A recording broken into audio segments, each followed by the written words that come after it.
ഞാൻ യൂറോപ്പിൽ പോയപ്പോൾ നമ്മുടെ വത്തിക്കാൻ അവിടെ പൗലോസ്ലിഹായുടെ ബസലിക്കയിൽ പോയി. ഇതിനടുത്ത് പൗലോസ്ലിഹ കിടന്ന തടവറ കാണാൻ പറ്റി. വളരെ വളരെ തീരെ ചെറിയ സ്ഥലമാണ്. കർത്താവിനെ പ്രതി തടവുകാരനായിരിക്കുക എന്ന് പറഞ്ഞാൽ നമ്മുടെ വീട്, നമ്മുടെ റിലേഷൻഷിപ്പ്, ഇതെല്ലാം ഈശോയെ പ്രതി നമ്മളായിത്തീരുന്ന ഒരു കൺഫൈൻമെൻ്റ് ആണ്, ഒരു ചെറുതാകലാണ്. വീടിനൊരു ബൗണ്ടറി ഉണ്ട്, ആ ബൗണ്ടറിക്ക് പുറത്ത് നമ്മൾ പോവില്ല. റിലേഷൻഷിപ്സിന് ഒരു ബൗണ്ടറി ഉണ്ട്, ആ ബൗണ്ടറിക്കകത്ത് നമ്മൾ നിൽക്കും. അത് ഈശോയെ പ്രതി നിൽക്കുന്ന ബൗണ്ടറികളാണ്.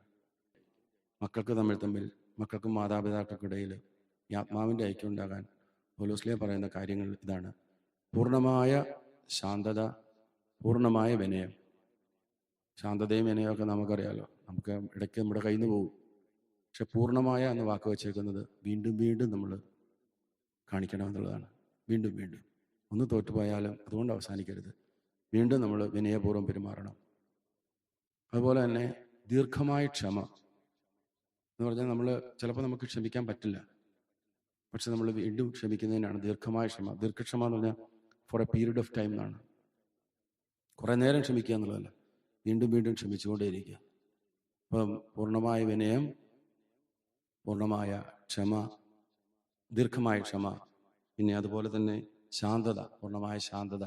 ഈ 3 കാര്യങ്ങൾ കൊണ്ട് ആത്മാവിൻ്റെ ഐക്യം നമുക്ക് കർത്താവിൽ ബന്ധിതരായവർക്കിടയിൽ സാധിക്കുമെന്ന് വചനം.